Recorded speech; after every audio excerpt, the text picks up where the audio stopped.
안녕하십니까. 하나님 은혜로 함께한 우리 모든 성도님들 진심으로 환영하고 반갑습니다. 귀한 한식의 시간, 우리 주님의 주시는 은총을 통해 기쁨과 쉼의 시간 되기를 간절히 바랍니다. 하나님의 말씀 사도행전 19장 1절부터 10절까지 있는 말씀을 읽도록 하겠습니다. 사도행전 19장 1절부터 10절까지의 말씀, 신약성경 221쪽입니다.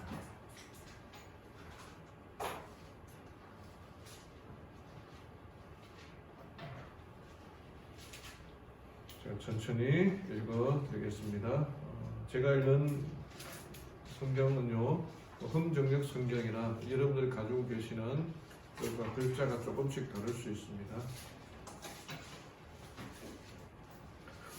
사도행전 19장 1절부터입니다. 아볼로가 고린도에 있는 동안 바울의 위 지방을 두루 다니고 에베소에 이르러 어떤 제자들을 만나 그들에게 이르되 너희가 믿은 이래로 성령님을 받은 적이 있느냐 하니 그들이 그에게 이르되 우리는 성령님이 계시다는 말도 들은 적이 없노라 하거늘 바울이 그들에게 이르되 그러면 너희가 무슨 침례를 받았느냐 하니 그들이 이르되 요한의 침례라 하며 이에 바울이 이르되 참으로 요한이 회개의 침례로 침례를 주며 백성에게 말하여 그들이 자기 뒤에 오실 분 곧 그리스도 예수님을 믿어야 한다고 하였느니라 하거늘 그들이 이 말을 듣고 주 예수님의 이름으로 침례를 받으니라. 바울이 그들에게 안수하며 성령님께서 그들 위에 임하심으로 그들이 타 언어들로 말하고 대언하니라. 모두 12사람쯤 되더라. 바울이 회당에 들어가 석 달 동안 담대히 말하며 하나님의 왕국에 관한 것들을 강론하고 설득하되 여러 사람들은 굳어져서 믿지 아니하고 오히려 무리 앞에서 그 길을 비방하니 바울이 그들을 떠나서 제자들을 분리시키고 도란노라 하는 사람의 학교에서 날마다 강론하니라. 이 일이 2해 동안 계속해서 이루어지므로 아시아에 거하는 사람들은 유대인이나 그리스도인이나 다 주 예수님의 말씀을 들었더라. 19장에 나타나는 말씀들입니다. 사도행전은 사도들의 움직이는 내용들을 기록했고 그들의 움직임의 동기와 원인이 성령이다라고 말하였습니다. 그래서 우리들도 성령으로 움직이고 행하고 말하는 자가 되어야 합니다. 이제 19장부터는 18장 후반부 끝에서부터 사도 바울이 3차 선교 여행을 하게 됩니다. 3차 선교 여행은요, 1차와 2차 좀 달리 한 곳에서 좀 오래 머무는 곳들이 많았습니다. 3차 여행의 쭉 그 여정들을 좀 기록을 했는데요. 보통 길이 아니죠. 이제 여기서 에베소에서 한 2년 또는 3년 가까이 머무르게 되었고, 그 다음에 이제 쭉 이렇게 있는 동안 이제 오순절, 6월절 때를 맞이해서 절기를 맞이해서 그 후반부에는 그 절기에 맞추어서 사도 바울이 움직이는 모습들을 보게 됩니다. 이제 사도 바울의 그 모든 여정의 끝이 다해 가고 있고 바울 역시 그 3차 여행이 끝난 이후에 예루살렘에서 자기가 잡힐 거라는 것도 알면서 정말 하나님의 말씀을 전하는 일에 그의 온 생애를 다 바치는 모습들을 보게 됩니다. 그가 하는 일 모두가 다른 사람들에게 희망을 주려고 하는 일이었습니다. 그가 말씀을 전할 때에 반대하는 사람도 많았습니다. 반대를 넘어서 핍박하고 죽이려고 하고 괴롭히는 사람들이 참 많았습니다. 그럼에도 불구하고 그의 말에 감동받고 성령받고 그의 또 삶이 변화되는 모습들을 보게 되었기에 바울의 입장에서는 그 어떤 어려움이 있다 하더라도 100명이 나를 반대하고 1000명이 나를 반대해도 그 한 명의 말씀을 듣는 자 한 명이 변화되는 자 한 명이 있기에 그의 삶이 전도 여행으로 선교 여행으로 가득 차게 되었던 것입니다. 테리 폭스라고 하는 사람이 있습니다. 사도 바울은 누군가에게 희망을 주는 사람으로 제가 이렇게 했는데, 이 캐나다의 마라톤 영웅 테리 폭스도 마찬가지 사람입니다. 이 사람은 나이가 18살 때에 오른쪽 다리에 골육종이라고 하는 암 진단을 받아 오른쪽 무릎 위로 한 20cm 가까이 그 부분에 잘라내는 절단하는 수술을 받습니다.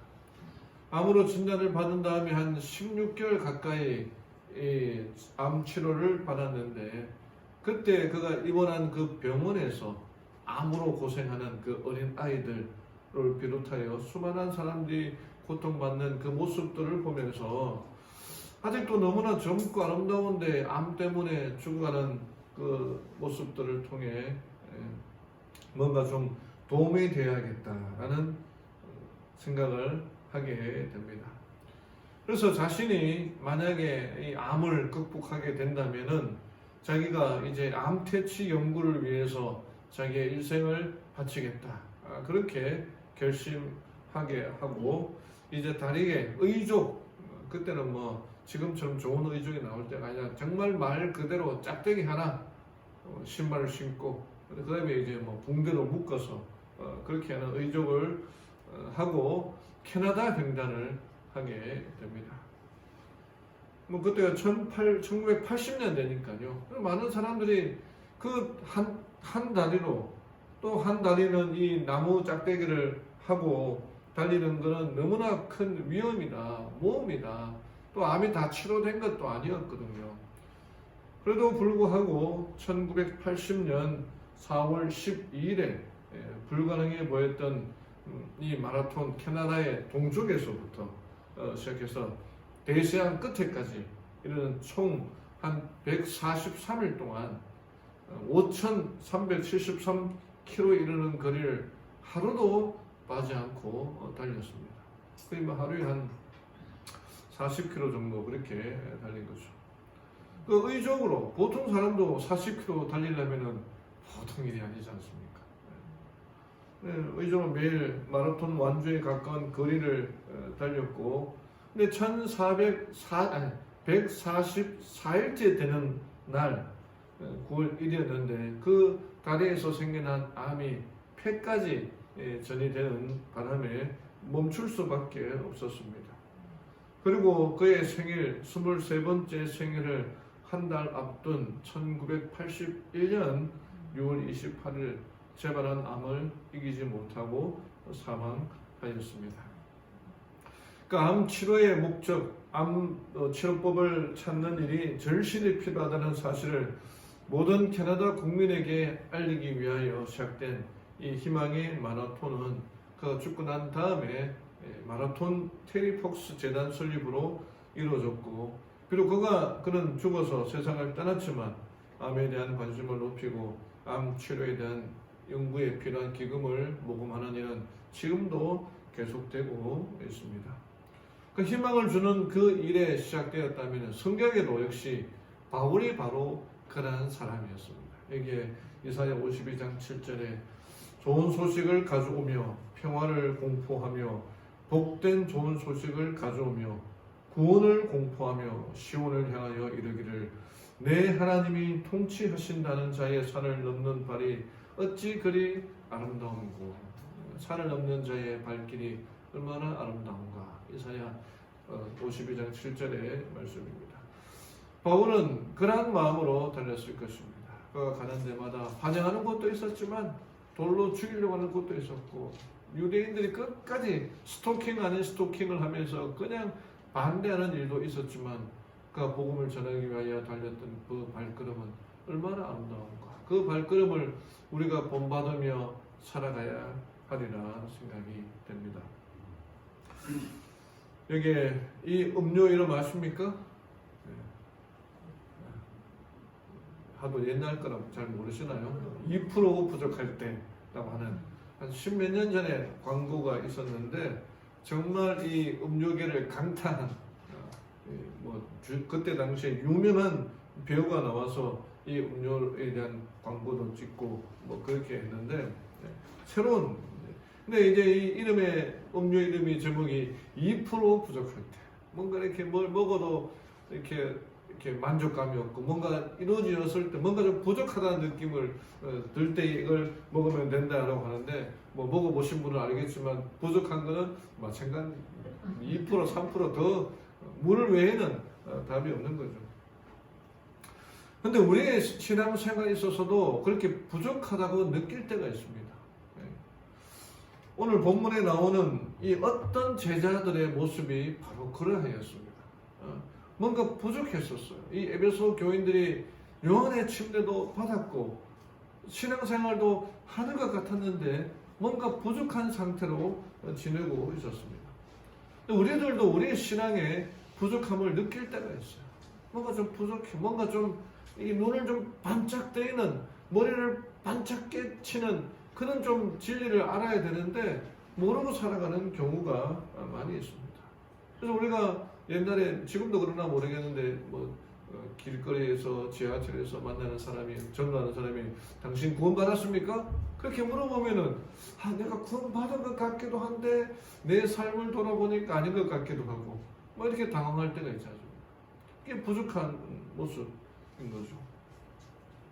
어떤 때는 말씀을 읽어도 감동이 없고 성경을 봐도 별 감흥이 없고 기도해도 뭔가 뜨거움이 없고 그런 게 뭔가 좀 부족하다라고 하는 것입니다. 이렇게 부족함을 느낄 때에 어떻게 해야 되는가? 에베소 교인들은 어떻게 하였으며 여기 나오는 어떤 제자들은 어떻게 하였길래 그들의 부족한 것들을 채울 수가 있었을까 살펴보고자 합니다. 오늘 말씀의 제목은 성령 충만을 강구하며 성령 충만에 대하여 제목으로 말씀을 나누기를 원합니다. 첫 번째는 우리가 부족함을 깨달아야 합니다. 내가 부족한지 부족하지 않은지. 마지막 라오디게아 교회의 특징이 뭐였습니까? 내가 부요한데, 가난한데 부요하다고 느끼는 거예요. 제대로 알지 못하고 살아가는 거죠. 아볼로가 고린도에 있는 동안 바울이 윗지방을 두루 다니고 에베소에 이르러 어떤 제자들을 만나 그들에게 이르되 너희가 믿은 이래로 성령님을 받은 적이 있느냐? 아니 그들이 그에게 이르되 우리는 성령님이 계시다는 말도 들은 적이 없노라.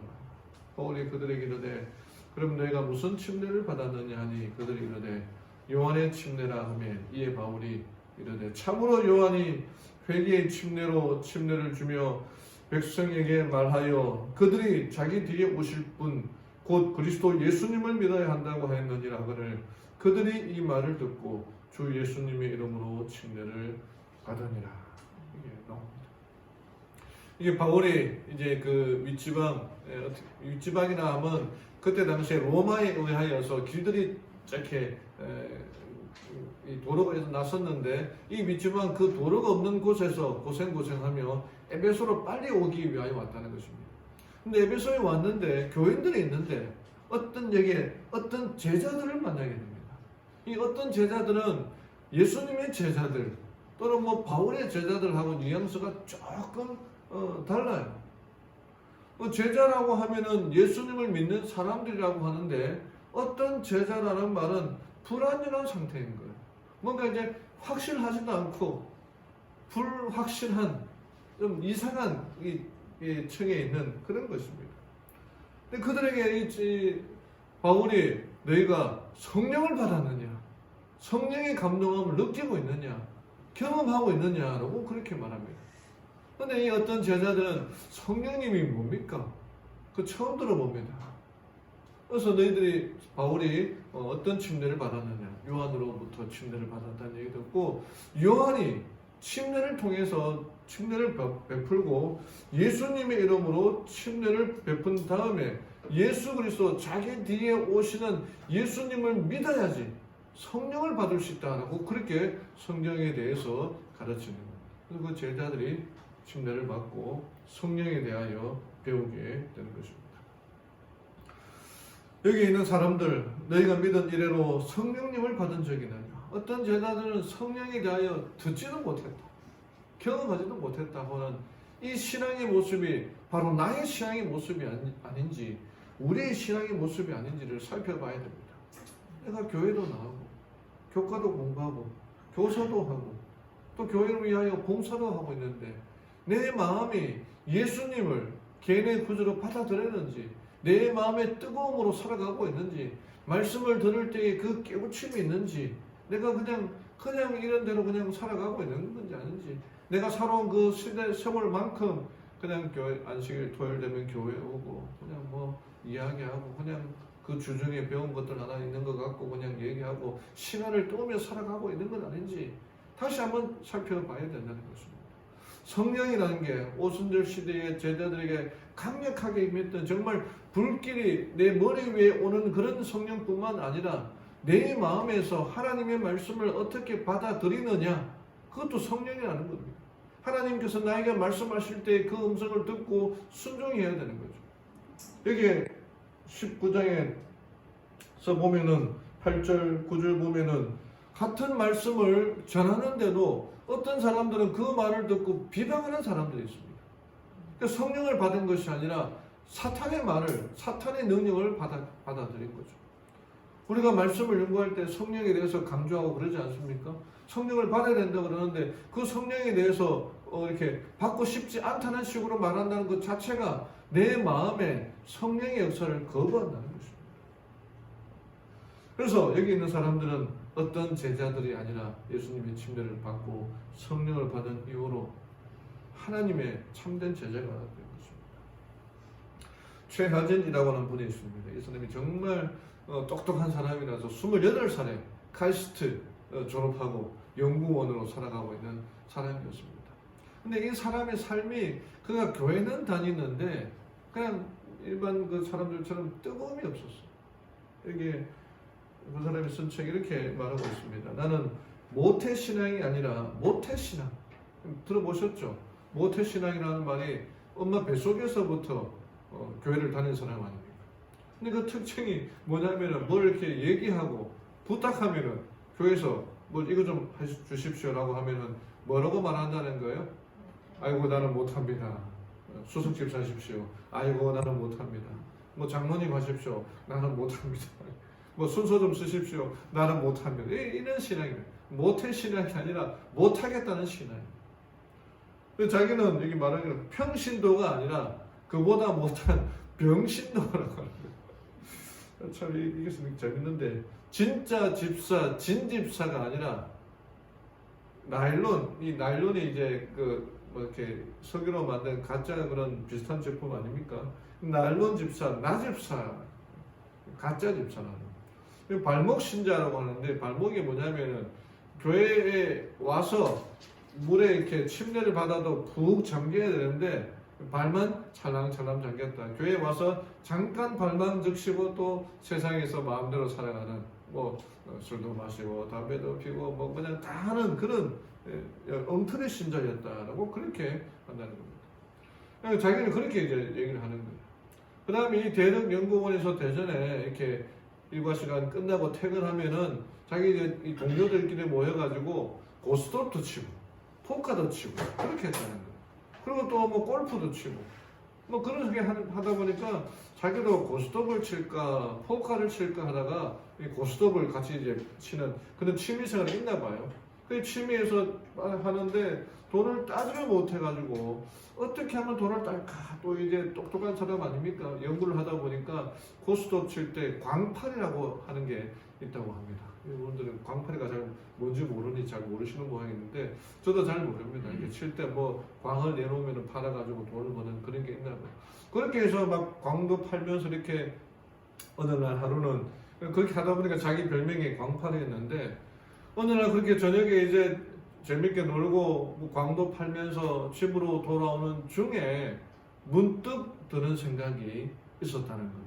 그게 뭐냐면은 내가 이렇게 살아도 되는가 하는 것이었습니다.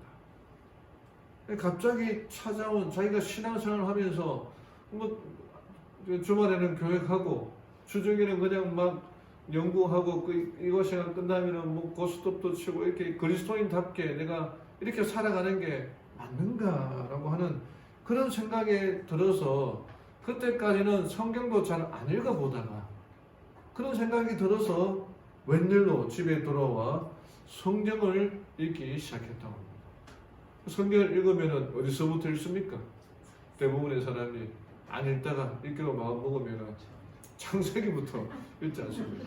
창세기는 처음에 다 아는 내용이죠. 천지 창조 나오고 1장, 2장 나오고 3장에서 아담과 하와 범죄는 나오고 아이고 뭐 이런 잘 아는 이야기를 나오고 4장, 5장 이렇게 쭉 읽어가다가 아브라함 이야기가 이제 11장, 10장, 11장부터 노아홍수까지 가서 아브라함 이야기를 읽고 있다가 이 아브라함 이야기는 뭐 귀에 못이 박히도록 그분이 쓴 글에 의하면은 못이 박히도록 들어왔다는 겁니다. 그 교회 가서 목사님이 창세기 12장 1절 읽겠습니다 하면 1절, 2절, 3절까지 딱 읽고는 어떤 내용인지 뻔하니까 그냥 뭐 8장을 깨고 이렇게 바로 눈을 감고 잤다는 거예요. 그런데 창세기 11장 읽다가 자기 눈에 탁 들어온 게 아브라함의 아버지 데라가 죽는 모습이 나왔다는 것입니다. 그의 식소들을 데리고 갈대 우를 떠나서 가는 중에 가나안으로 가는 도중에 하란에서 죽었거든요. 이 데라가. 근데 그 책을 읽는데 데라가 205세를 향수하고 하란에서 죽었더라. 계속 있는데 데라 죽었더라. 데라 죽었더라 하다 보니까 데라 되졌더라. 경상도 말로 되졌다는 말, 죽는다는 또 다른 표현 아닙니까? 그 말이 이렇게 자기한테 탁 오는 거예요. 그래서 어떤 생각이 들었냐면은 최하진은 80세를 향수하고 유성에서 골프공에 뒤통수를 맞고 되졌더라. 자기의 운명이 그렇게 될 줄 모르겠다는 생각을 하게 되었다는 겁니다. 이 사람이 그때 고스톱만 치는 게 아니라 이 오디오, 이 직장 그 선비 연구원들을 따라서 오디오에 빠져가지고 제가 이제 들었던 이야기 중에 뭐냐면은 남자가 해서는 안 될 게 오디오, 차 관심을 가져야 되지 않을까 그렇더라고요. 저도 오디오 한번 사볼까 해가지고 찾아보니까 뭐 이 밑도 끝도 없이 이렇게 올라가더라고요. 전선 스피커 케이블만 해도 뭐 메타당 뭐 몇십만 원인가 그래 하니까 하여튼 그런 취미가 있는데 이 사람도 명품 오디오에 빠져가지고 거기 막 오디오 세트를 장만하는 취미에 빠졌고 그 다음에 또 주중에는 골프 치고 주말에는 자기 가족들하고 놀러갈 생각에 막 그렇게 살아가고 있는데 이 데라가 죽었더라, 데라 죽었더라, 데라 죽었더라, 되졌더라 하는 말로 이렇게 점점 변해가고 있었다는 거죠. 그래서 내 인생의 끝이 이렇게 되어서는 안 되겠다 하고 그의 마음이 변화되었다. 저는 이 변화되는 마음이 성령 하나님께서 함께 하셨다. 그러면 성령이라는 게 우리가 뭔가 좀 뜨거워지면 좋죠. 근데 성령이 우리에게 역사하는 것은 제가 뒤에도 있습니다만은 하나님께서 바람이 와서 바람이 날리는 것처럼 바람이 보이진 않지만 우리에게 와서 살랑살랑 하는 것처럼 역사하는 것처럼 그렇게 역사하신다는 거예요. 이게 사도행전에 이렇게 기록되어 있습니다. 거룩한 생활에서 거의 진보하지 않는 사람들이 많은데 그 까닭은 그들이 너무나 자신만만하여 배우는 이의 미치를 취하지 않기 때문이다. 그들은 하나님의 말씀에 대한 피상적인 지식으로 만족한다. 그들은 그들의 믿음이나 행실을 변화시키기를 원치 아니하므로 보다 큰 빛을 얻으려고 노력하지 않는다. 자신의 부족함을 깨달아야 되는데 그냥 이만하면 됐지라고 그렇게 생각합니다. 저는 개인적으로 이 운동하는 걸 좋아해서 좀 관심을 갖는데 이 정도면 됐다고 생각하는데 또 배울 것들이 하나씩 둘씩 늘어나더라고요. 제가 수영 한 1년 정도 한 적이 있는데 그거 배우고 난 다음에 내가 더 이상 배울 게 뭐 있나 싶었는데 저를 가르치는 그 선생님하고 이렇게 시합을 했는데 저는 오리발을 차고 그분은 선생님은 그냥 맨발로 했거든요. 근데 그 선생님은 수영 선생님이 몸이 이렇게 날씬한 게 아니라 배도 나오는 30대, 40대 하여튼 아저씨여가지고 내가 오리발 차고도 지겠나 싶었는데 제 바로 뒤에까지 따라오더라고요. 그러니까 배울 수 있는 게 엄청 많다는 거예요. 내가 신앙생활도 마찬가지입니다. 내가 이 정도면 뭐 성경도 뭐 웬만한 거는 뭐 다 알고 내용도 다 알고 하는데 더 이상 배울 게 뭐 있어 하는 그 순간 우리의 마음이 성령을 받을 준비가 안 되었다는 거죠. 뜨거운 그 말씀의 능력을 받아들이고 매일마다 매주마다 안식일마다 주시는 그 말씀 나에게 어떻게 역사하는가, 내 부족함을 어떻게 채워줄 것인가, 그러한 마음으로 말씀을 연구하고 들어야 되는데 그런 마음 없이 부족함 없이 살아가다 보면 여기 나오는 것처럼 그냥 피상적인 지식에 만족하며 나아간다는 거죠. 정말 우리들에게 필요한 것, 성령 하나님 내 마음이 역사하기를 간절한 마음으로 구해야 된다는 거예요. 그렇지 않으면 그냥 어떤 제자들처럼 그냥 피상적인 지식에 그냥 왔다가 가는 발목 신자와 같은 그러한 모습으로 살아갈지 모른다는 겁니다. 엉터리 신자가 아닌 진짜 신자, 참된 부족함을 깨닫고 그 부족함을 간구하는 마음으로 살아가는 우리 모두가 되기를 간절히 바랍니다. 두 번째 우리가 배울 것은 성령을 믿고 구하라는 것입니다. 이 사도 바울이 그들에게 요한의 침례가 요한이 어떻게 가르쳤는 것을 다시 한번 상기시켜주고 예수 그리스도 이름으로 침례를 주고 성령을 받게 하는 것입니다. 여러분, 이 성령에 대해서 구하는 것은 매일매일의 삶입니다. 성령을 경험하는 방법들이 있어요. 매일매일 성령을 연구하는 겁니다. 우리가 아침마다 우리 한동희 집사님 글을 올릴 때에 그 글을 좀 읽어보고 기도문을 제가 쓰거든요. 제가 그 기도문 쓰기 위해서 그 기도력을 몇 번 볼 것 같습니다. 적어도 3번을 읽게 되더라고요. 그래서 그 말씀의 의미가 무엇인지, 그래서 정말 글자 하나하나가 내 마음에 다가오는 모습들을 볼 수 있어요. 그거를 이제 기도문으로 쓰고, 그와 같은 경험들을 우리 성모님들이 함께 하기를 바라는 겁니다. 정오의 기도 시간 제가 이게 뭐 알람을 올리지만 알람 올렸을 때 그때 이제 올려야 되는데 또 깜빡하고 뭐 이렇게 누가 대화하고 뭐 이렇게 하다 보면은 그 깜빡하고 넘어갈 때도 한 번씩 있지만 그때 다시 또 기도의 시간을 갖고 또 저녁에 좀 잘 때 뭔가 또 이렇게 좀 허전하더라고요. 그래서 너무 이 카톡에 정말 이 우리 교회 카톡만 아니라 다가오는 카톡들이 많을 텐데 그래서 저녁에 뭔가 좀 다시 좀 정리하는 그런 말씀이 있어야겠다 싶어서 또 그렇게 하는데 이게 바로 성령을 받아들이는 마음의 자세라는 겁니다. 하나님께서는 그에 대하여 약속하셨습니다. 여기 에베소서 5장 18절에 이렇게 기록되어 있습니다. 술 취하지 말라. 이는 방탕하는 것이니 오직 성령의 충만을 받으라. 에베소서 5장에서는요, 술 취하는 것과 성령 충만하는 것이 비슷하게 설명하고 있어요. 근데 술 취하는 것보다 성령 충만을 받아요. 충만을 받으라는 것은 가득 차라는 것입니다. 여기 제가 뭐 현재형, 수동태, 명령형 그렇게 했는데 이 현재형은 계속적인 동작으로 성령을 한번 받았다고 해서 그게 끝나는 게 아니에요. 계속 받아야 되는 겁니다. 제가 재림연수원에 갔을 때 하나님의 임재를 제가 경험했거든요. 근데 그 경험하는 걸로 끝나는 게 아니에요.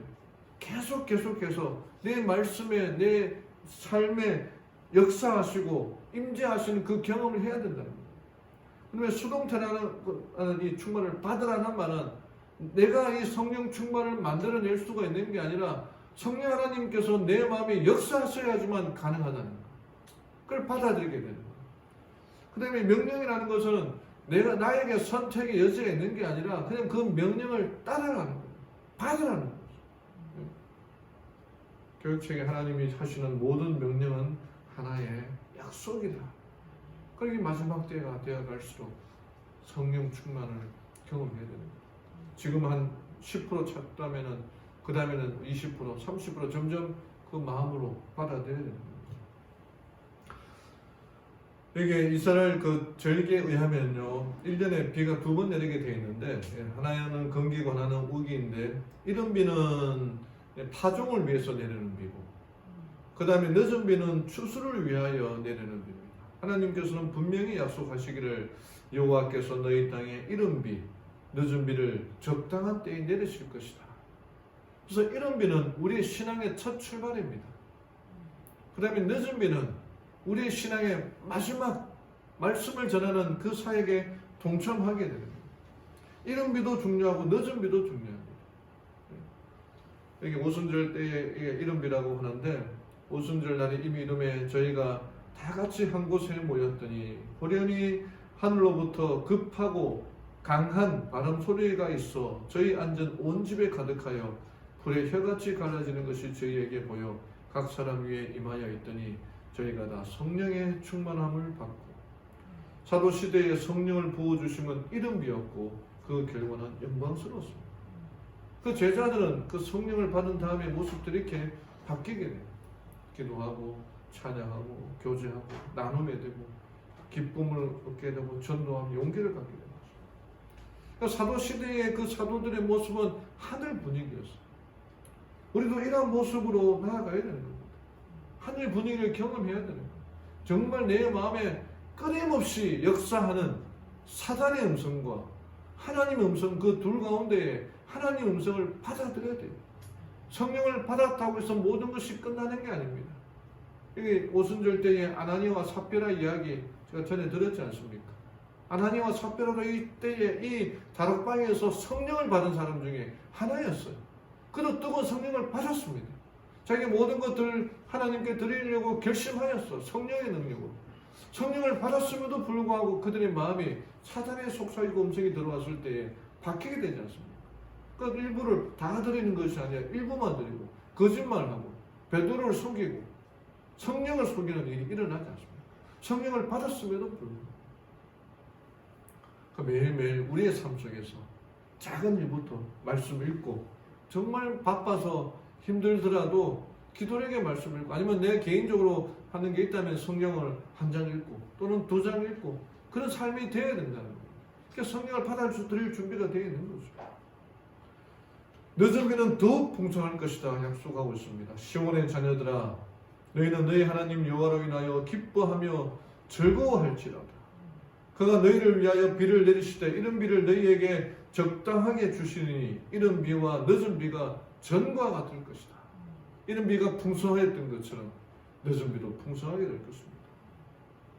사도시대에 성령을 부어주시면 이른 비였고 그 결과는 영광스러웠다. 그러나 늦은 비는 더욱 풍성할 것이다. 그러니까 이른 비가 그 작용을 하지 못하면 늦은 비가 쓸모없는 이른 비를 통해서 우리의 말씀을 받아들이는 우리의 신앙의 출발을 통해서 이른 비를 받아들이고 마음이 점점점 변화되고 성령 충만을 간구할 때에 하나님께서 늦은 비를 부어주실 때에 더 풍성하게 될 것이다 하고 그렇게 말합니다. 이 전도하는 것도 마찬가지입니다. 이게 제가 계시록 연구할 때 제가 정리한 것들인데 점점 이제 첫째 천사 이게 되겠네요.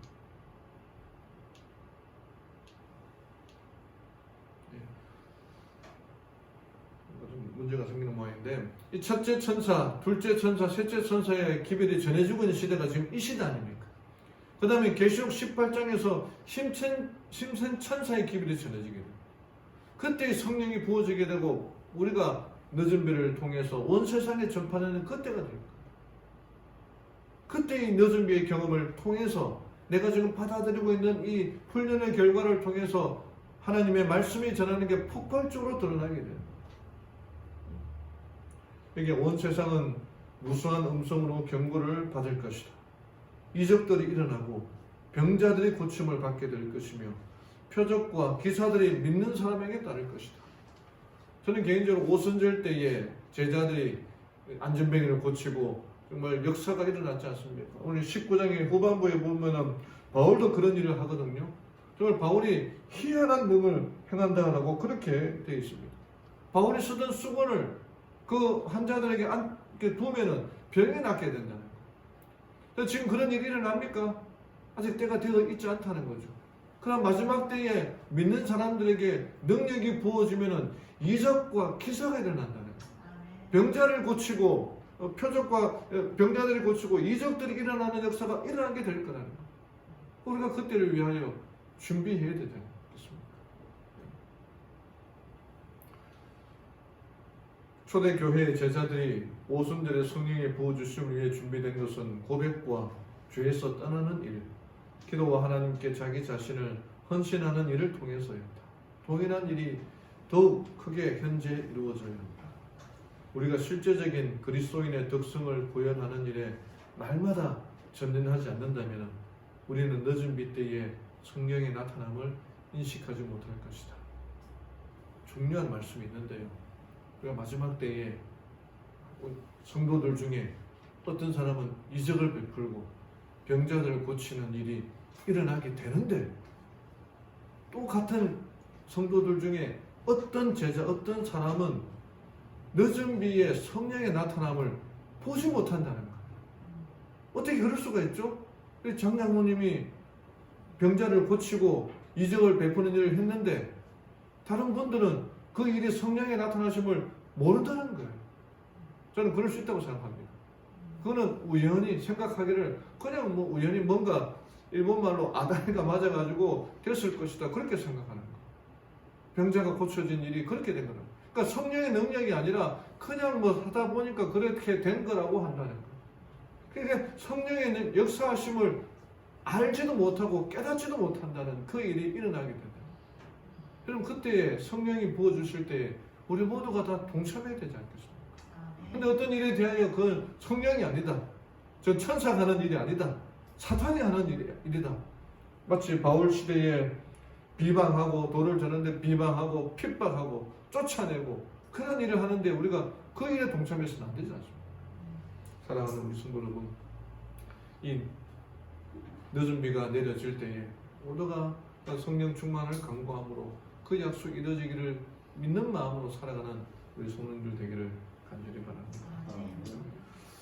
마지막으로 매일의 삶에서 하나님의 능력을 구하라는 것입니다. 바울이 회당에 들어가 석 달 동안 담대히 말하며 하나님의 왕국에 관한 것들을 강론하고 설득하되 여러 사람들은 굳어져서 믿지 아니하고 오히려 무리 앞에서 그 길을 비방하니 바울이 그들을 떠나서 제자들을 분리시키고 도란도란하는 사람의 학교에서 날마다 강론하니라.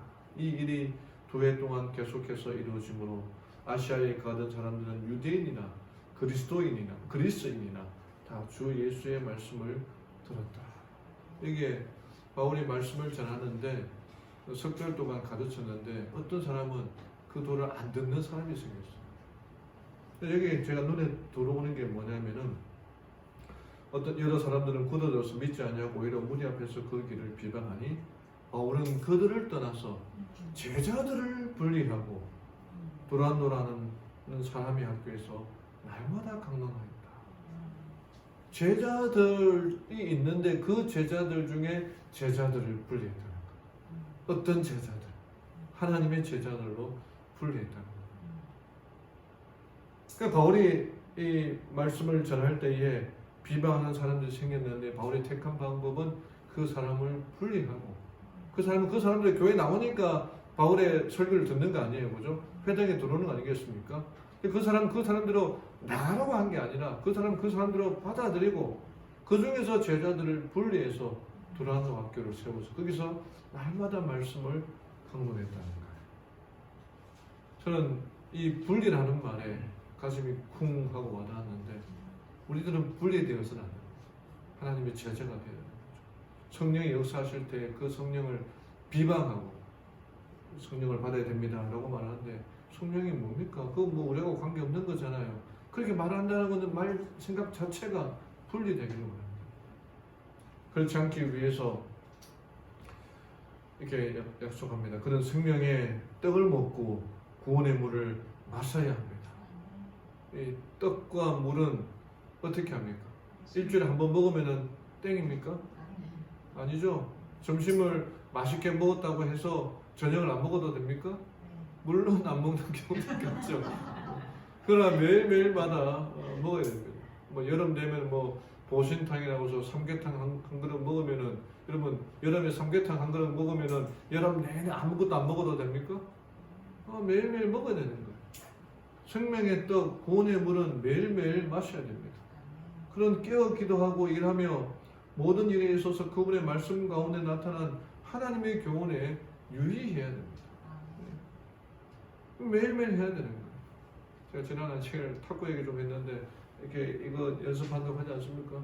그 매일매일 해야 되는 거예요. 마찬가지 이게 그 뭐 운동하는 사람들, 뭐 악기하는 사람들 얘기 들으면 알잖아요. 처음에 하루 연습 안 하면은 뭐 내가 알고 뭐 일주일 연습 안 하면은 사람들이 안다라고 하지 않습니까? 내가 성경 안 읽고 말씀 안 읽으면은 하루 안 읽으면은 내가 알지만은 일주일 안 읽으면은 사람들이 알게 될 거예요. 사람들이 알 정도면 하나님이 모르시겠습니까? 매일매일 해야 됩니다. 기도력의 말씀을 그 기도하고 정오의 기도, 저녁에 또 하는 기도 그렇게 살아가야 되잖아요. 그래서 바울이 그 일들을 통하여서 이 후반 부분에 희한한 능력을 행한다. 매일매일의 삶을 통해서 변화되고 이적과 역사가 일어나게 된다는 거죠. 캐서린 마샬이라고 하는 사람이 이렇게 말했습니다. 성령을 받는다는 것은 한 번에 끝나는 전기 충격과 같은 경험이 아니라 그리스도인 생애 전체를 통해서 계속되는 하나님과 동행하는 경험입니다. 한 번 받고 끝나는 게 아니에요. 계속. 어떤 때는 그것이 전기 충격처럼 올 수도 있지만 어떤 때는 표 안 나게 마음에 바람이 부는 것처럼 역사할 때가 있습니다. 그 음성을 받아들여야 됩니다. 그래서 새 마음을 달라고 구하라. 그리고 그분께서 약속하셨기 때문에 그렇게 해주실 것을 믿어라. 새 마음을 매일매일마다 새로운 마음을 달라고 기도하고 그 약속을 믿으며 살아가야 됩니다. 제가 한 가지 이야기해드리고 말씀 마치겠습니다. 이일선이라고 하는 집사님이 있습니다. 여집사님이 있습니다. 한 여인이 하룻밤 사랑으로 임신을 하고 아이를 낳았습니다. 근데 아이를 낳고 키울 능력이 없어서 이 친정 엄마, 그러니까 아이의 할머니죠. 할머니에게 친정 엄마에게 맡기면서 이 아이를 그러니까 키울 수 없으니까 미국으로 입양을 좀 보내주십시오. 그렇게 부탁을 합니다. 근데 그 할머니가 친손녀를 본인이 차마 입양을 보지 못하고 딸 몰래 10년을 그렇게 키웁니다. 근데 할머니가 10년 만에 세상을 떠나버려요. 10년 뒤에 할머니가 세상을 떠나자 이 소녀는 10살이 되었잖아요. 갈 곳이 없은 이 소녀는 물어서 자기의 친엄마를 찾아갑니다. 근데 엄마는 이 자기가 낳은 딸이 미국에 입양한 줄 알았는데 갑자기 나타나니까 전혀 반갑지도 않았어. 그러면서 딸을 이제 학대하기 시작합니다. 그러니까 이 소녀가 이 집 저 집 다니면서 어린 시절을 대단히 불행하게 보냅니다. 근데 이 소녀의 할머니가 무당이었어요. 그 다음에 이 소녀의 친엄마도 무당이었습니다. 정말 비참한 환경이었죠. 이 소녀는 어릴 때부터 결심하기를 나는 엄마와 할머니가 걸어간 길을 절대로 걷지 않겠고 그 삶을 살지 않겠다. 그 내가 할머니와 같은 반대의 삶, 엄마와 같은 반대의 삶을 하겠다고 결심하면 어떻게 반대의 삶을 살까 생각해 보니까 엄마도 무당, 할머니도 무당이니까 어떻게 하면 돼요? 교회를 다니면 돼요. 그래서 교회를 어릴 때부터 교회를 찾고 다니기 시작했습니다. 근데 이 소녀가 할머니하고 살 때 6살 때에 한살병, 그러니까 문둥병이죠. 그 문둥병에 걸립니다. 근데 물론 치료는 다 되었지만 고등학교 다닐 때는 결핵에 걸려요. 그러니까 정말 이 참 그 말로 표현할 수 없는 그런 삶을 살았죠. 그 다음에 이제 한 남자를 만나서 나중에 아들 셋을 낳고 이제 좀 열심히 좀 살아보자 하는데 자궁암이 걸려요. 그리고 1년 시한부 인생 통보를 받습니다. 다행히 자기한테 잘해주던 그 보험회사 직원이 있었는데 그 보험회사 직원이 그냥 이제 자기 이름으로 보험을 넣고는 자기가 보험회사 직원이 그냥 보험료를 넣어준 것 덕분에 그때 당시 2천만 원의 돈을 타게 됩니다.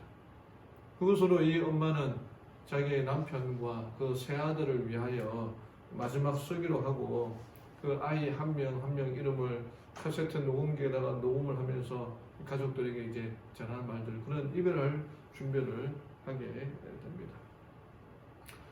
그럼에도 그가 믿는 대상은 예수님 오직 한 분뿐이었습니다. 그 아프고 힘든 가운데 기도를 하는데 기도를 하면 할수록 음성이 들리는 거예요. 그게 어떤 음성이냐? 그 2천만 원 너 가족들을 위하여 쓰지 말고 백혈병으로 죽어가는 그 아이를 위하여 주라라고 하는 음성이 들리는 거예요. 그 이 아이는 기도하면 기도할수록 더 답답하고 더 억울한 겁니다. 내가 내 자식들, 내가 번 것도 없는데 보험료 받아갖고 내 자식들에게 주려고 하는데 자꾸 그 음성은 그 아이, 백혈병 걸린 그 아이를 위하여 쓰라 그렇게 하는데 막 어떻게 하라는지 막 더 막 답답해하는 거죠. 이 사람이 기도하다가 고민하다가 연세대 세브란스 병원 원목실을 찾아가서 2천만 원을 내어놓으면서 백혈병으로 죽어가는 그 아이들을 위하여 써달라고 하고 그 돈을 주고 나옵니다. 근데 그 돈을 주고 나오는데 얼마나 슬픈지, 뭔가 이렇게 울음이 복받쳐서 자기가 살아오면서 그렇게 많은 눈물을 흘려본 적이 없을 정도로 그렇게 막 펑펑펑펑 울었다.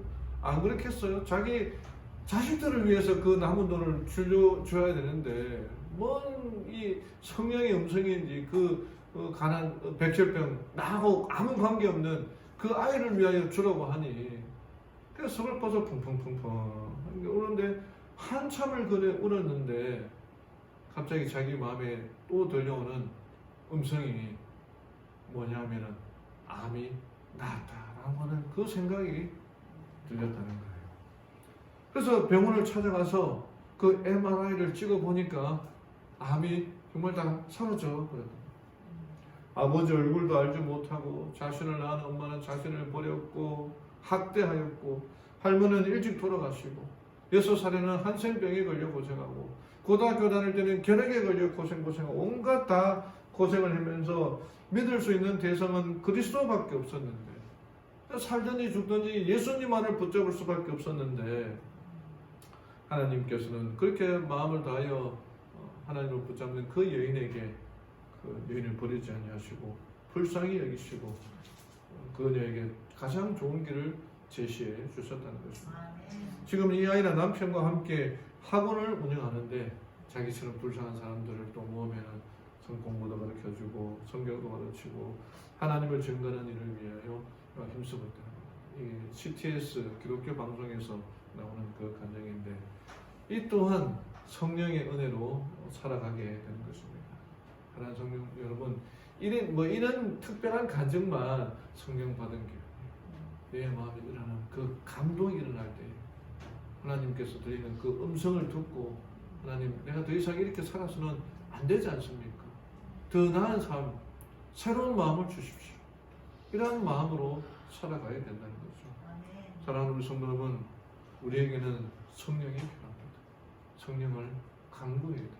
근데 우리 주님께서 성령 주시겠다고 약속하셨어요. 약속하셨고 내가 간구하니 받을 수밖에 없잖아요.